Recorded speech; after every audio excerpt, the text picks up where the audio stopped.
కానీ మమ్మీ ఈరోజు దెబ్బకు దెబ్బ అనే కథ చెప్పుకుందాం మనం, ఓకేనా?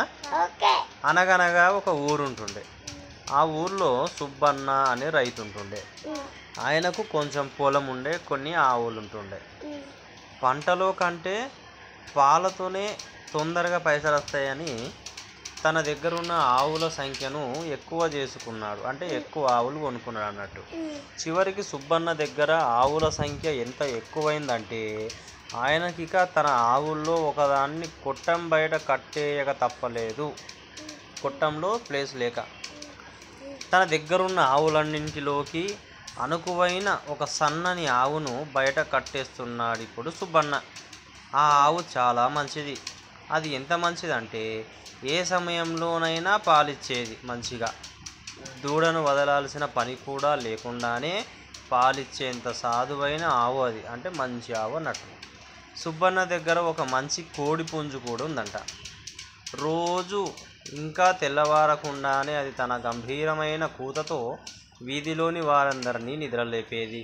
కోడి పుంజు ప్రతిరోజు ఆ కోడి పుంజు కూసే 3వ కూతకు సుబ్బన్న మేలుకొని పాలు వినడానికి కొట్టంలోకి పోయేవాడు. సుబ్బన్న దినచర్య అర్థమవుతుందా? సుబ్బన్న దినచర్యను గమనించిన పక్కింటామె, అంటే ఈయన రోజు లేచి ఇట్లా పాల కోసం పోవడం పక్కింటామె చూసి పిసినారి పుల్లమ్మకు ఒక దురాలోచన వచ్చింది. ఆమె పేరు పిసినారి పుల్లమ్మనంట. ఆమె బాగా పిసినారి. ఆమెకు ఒక ఐడియా వచ్చింది, దురాలోచన వచ్చింది. ఇక ఆమె రోజు తొలి కూతకే మేలుకోవడం మొదలెట్టింది. కోడి ఫస్ట్ కూత కూయంగానే లేవడం మొదలుపెట్టింది. లేచిన వెంటనే గబగబా సుబ్బన్న దొడ్లోకి పోయేది. కొట్టం బయట కట్టేసి ఉంచిన ఆవు పాలన్నీ చకచకా పిండేసుకొని ఇంటికి పారిపోయేది. పాపం 3వ కూతకు మేలుకున్న సుబ్బన్న దొడ్లోకి పోయి చూస్తే బయట కట్టేసిన ఆవు పాలిచ్చేది కాదు. కారణం ఏందో సుబ్బన్నకు అర్థం కాక అయోమయంలో పడిపోయాడు ఓ 4 రోజుల వరకు. ఇక లాభం లేదని తానే స్వయంగా కాపలా ఉండి ఒక రాత్రంతా మేలుకొని చూశాడు, మాయమవుతున్న ఆవు పాలన్నీ ఎటుపోతున్నాయో తెలుసుకునేందుకు. అర్థమైందా? కోడి కూసిందో లేదో ఒక స్త్రీ రూపం దొడ్లో ప్రత్యక్షమైంది. అది నేరుగా ఆవు దగ్గరికే వెళ్ళి ఆత్రంగా పాలన్నీ పిండుకున్నది. ఆ పైన ఆ ఆకారం పక్కనుండే పుల్లమ్మ ఇంట్లోకి పారిపోయింది. ఇదంతా చూస్తున్న సుబ్బన్నకు విషయం అర్థమైంది. రోజు పాలన్నీ పిండుకుపోతున్న పుల్లమ్మకు గట్టి గుణపాఠం చెప్పాలి అని అనుకున్నాడు. ఆ రోజునే కోడి పుంజుని తన బంధువుల ఇంటికి పట్టించి పంపాడు.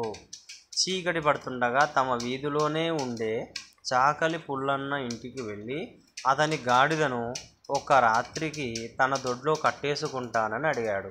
సుబ్బన్న అయితే పశువులకు మంచి పచ్చిగడ్డి వేస్తాడు.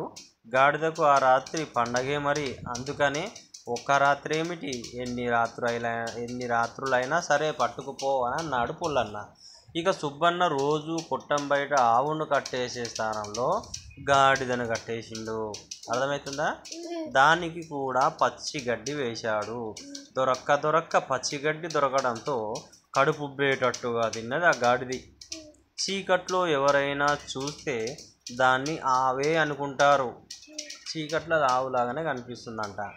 అన్నీ అమర్చిన తర్వాత సుబ్బన్న ఒక మూలగా చోటు చూసుకొని హాయిగా నిద్రపోయాడు. ఇక మరునాడు తెల్లవారుజామున కోడి కూయలేదు. ఎందుకంటే కోడిని అలా చుట్టాలింటికి పంపించుడు కదా. రోజు సరి అయిన సమయానికి వచ్చే పుల్లమ్మ ఆ రోజు కాస్త తడబడి అయ్యో చాలా ఆలస్యమైందే అన్నట్లు గబగబా దొడ్లోకి ప్రవేశించి నేరుగా ఆవు దగ్గరికి పోయింది. కానీ అక్కడ ఆవు లేదు కదా. అర్థమవుతుందా? ఆత్రంలో దాని ఆకారాన్ని కానీ పరిమాణాన్ని కానీ గమనించకుండానే పాలను పిండేందుకు కూర్చుంది. అలా కూర్చుందో లేదో ధభీమని ఒక్క గట్టి తన్ను శబ్దం, ఆ వెంటనే ఠంగుమన్న ఇత్తడి కుండ శబ్దం, అయ్యో అన్న అరుపు వెలువడ్డాయి. బెదురుకున్న గాడిద పుల్లమ్మను మళ్ళీ తన్ని ఒళ్ళు హూనం చేసిందంట. గాడిద భయంతో ఇంకింత తన్నింది అన్నట్టు, ఓకేనా?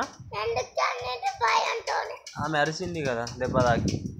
గాడిదకు అర్థం కాదు ఏమైంది, ఎవరు అరుస్తురని, అట్లనే తన్నింది అన్నట్టు. అర్థమైందా? దొంగ దొరికిపోయింది. తన తప్పుకు పరిహారంగా పుల్లమ్మ ఒక వారం రోజుల పాటు సుబ్బన్న గొడ్లకు ఉచితంగా చాకిరీ చేయవలసి వచ్చింది. దానికి తోడు విరిగిన ఎముకలు సరిచేయించుకునేందుకు చాలా డబ్బులు ఖర్చయ్యాయి. పాపం. అర్థమైందా కథ మీకు? అట్లా.